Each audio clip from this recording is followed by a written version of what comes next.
about to find out how There we go. good you are. Okay, basically what I wanted to do with this lecture is explain to you guys magic, comedy magic, and how the two are different, how the two are alike, how you can use them in your arsenal.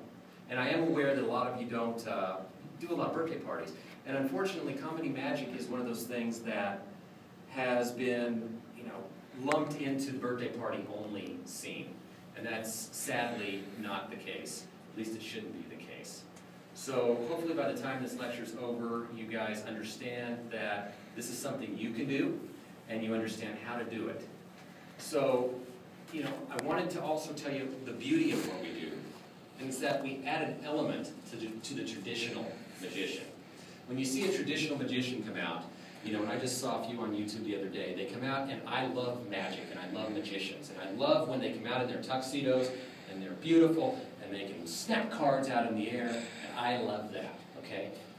But not everybody does. I've had customers of mine I've talked to, and they said they don't care a lick about magic. They don't like watching it, it bores them. But everybody loves to laugh. Everybody loves to laugh. And what we do is we take magic and use it as a tool. As an education director, you're going to hear me use the word tool a lot. In the last article that I wrote, what was the last article I wrote? It was Autopilot. I said it's a tool. We have a toolbox as clowns that we can reach in and pull out as needed. I am not a natural. There are naturals. They're rare. I take what I see and I copy it, which is perfect the first few times. And when I say few, I mean first year.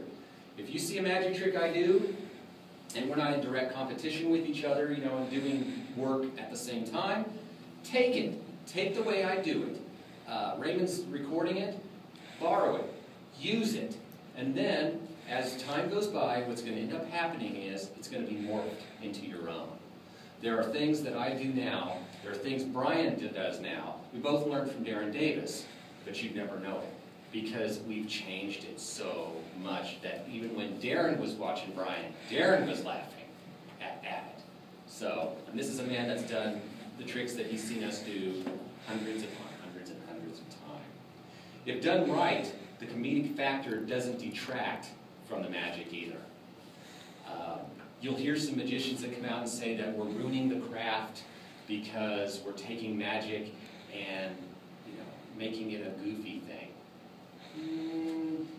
Yes and no. There are tricks that could be the case. There are tricks like making the cards appear out of the hands and throwing them down. And if we did that in a goofy way, I can understand their point because it's a very beautiful thing, and really there's plenty of other material out there for us to do that doesn't require that level of craftsmanship. Which brings me to another point. Another beautiful thing about what we do is we don't have to learn how to take a deck of cards, flip it behind our hands, bring it out into a beautiful fan, throw it down, and move on. That, in a way, may seem like cheating, but in another way, for all the level of talent we don't have to practice 20 years to do, we have to practice what I'm going to be explaining tonight, which is how to make it funny. Very few magicians are funny. David Copperfield is funny, Lance Burton is funny, and they're the high dollar earners, so that speaks volumes right there. So, anyway, positive factors is no need for technical skills, and because we're setting out to be funny, there's training available for that. We live in a day and age now with YouTube, with internet, with magic shops all over the place. We can get training that 20 years ago you would have had to have found one mentor willing to teach you how to do it. I mean, when most of us started, when all of us started, we didn't have YouTube where you could type in Stratosphere, this beautiful little trick right here, and get 10 different routines done at all different levels. You didn't have it. You went to the magic store, the guy showed you how to do it. So that is something that we all need to be thankful for, and we all need to use. We need to use the tools out there available to us to grow and become better. Although, I will have to say, sometimes it's overwhelming. I mean, when you type in Stratosphere and you get 25 different versions, and it's almost too much for the mind, and I understand that, that's human nature. And so, and you know, the neatest thing about what we do, and where we're always at an advantage to begin with, is the fact kids find almost everything funny. Anyway, sometimes I walk out and I'll go,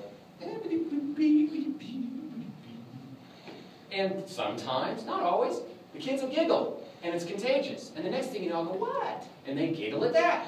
Kids are the best at that. You don't have to try terribly hard to make the kids laugh.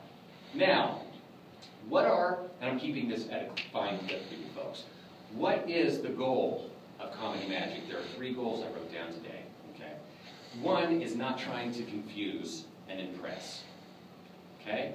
Now,